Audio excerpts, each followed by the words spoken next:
இன்றைய தேவ வார்த்தை 1 கொரிந்தியர் 2 அதிகாரம் 9 எழுதியிருக்கிறபடி தேவன் தம்மில் அன்பு கூறுகளுக்கு ஆயத்தம் பண்ணினவைகளை கண் காணவும் இல்லை, காது கேட்கவும் இல்லை, அவைகள் மனுஷனுடைய இருதயத்தில் தோன்றவும் இல்லை. ஆமேன். தம்மை நேசிக்கிறவர்களுக்கு தேவன் ஆயத்தம் செய்துள்ள ஆசீர்வாதங்கள் மனிதனின் கற்பனைக்கும் அறிவிற்கும் அப்பாற்பட்டவை என்று கூறுகிறது. கண்கள் காணாத, காதுகள் கேட்காத, மனித இருதயத்தில் தோன்றாத அற்புதமான காரியங்களை தேவன் தம்மில் அன்பு கூறுவதற்கு ஆயத்தம் பண்ணியிருக்கிறார். அன்பு கூறுவது என்றால் அவரை இயேசு கிறிஸ்துவை சார்ந்திருப்பது. அவரை சார்ந்திருந்தால் மனித அறிவால் அறிந்து கொள்ள முடியாத ஆதிக்குரிய நித்திய ஆசீர்வாதங்கள் கிடைக்கும்.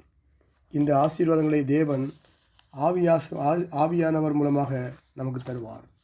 இன்று நாம் புரியாத சூழ்நிலைகள் இருந்தாலும், தாய்மதமாய் இருப்பது போல தோன்றினாலும், அவர் நமக்கு தயார் செய்து வைத்திருக்கிற ஆசீர்வாதங்கள் நிச்சயமாய் வெளிப்படும். அதற்கு நாம் அவரை நேசித்து அவர்கள் நிலைத்துவதற்கு அழைக்கப்படுகிறோம். நாமும் தேவனில் அன்பு கொண்டால், அவரின் கட்டளைப்படி நடந்தால், நமக்கும் எண்ணி முடியாத நன்மைகளையும் ஆசீர்வாதங்களையும் தேவன் தருவார். இயேசு நாமத்தில் பிதாவே, ஆமேன். நல்ல ஆண்டவரே, நமக்கு நன்றி செலுத்துகிறோம். ஒரு புதிய நாளைக்கான கிருபை செய்தபடியால் நம்ம ஸ்தோத்தரிக்கிறோம். இந்த நாள் எங்களுக்கு ஆசீர்வாதம் தரும்படியாக ஜெபிக்கிறோம். உடைய வசனங்களை கேட்கிற, வாசிக்கிற, ஜெபிக்கிற உங்களுடைய பிள்ளைகள் ஒவ்வொருவரையும் ஆசிரிங்க. இந்த நாளில் யார் யார் எந்தெந்த காரியங்களுக்காக தேவைகளோ இருக்கிறாளோ அது தேவையெல்லாம் சந்திக்க முடியாது ஜெபிக்கிறேன். ஊழியர்களுக்காக ஜெபிக்கிறேன், அவளை ஆசிரியங்க, பாதுகாத்து கொடுங்க. விசுவாசிகளுக்காக ஜெபிக்கிறேன், ஆசிரியங்க, பாதுகாத்து கொடுங்க.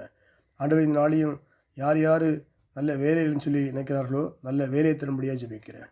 வியாபாரம் வச்சுகளுக்கு நல்ல வியாபாரத்தை தாருங்கப்பா. திருமணம் ஆகாதவர்களுக்கு நல்ல திருமண வளங்களை தரும்படியாக ஜெபிக்கிறேங்க கர்த்தாவே. பிறந்தநாள் காணொலிக்கு நல்ல ஆசீர்வாதம் நாளை அமைய கர்த்தர் கிருபை செய்யும்படியாக ஜெபிக்கிறேன்.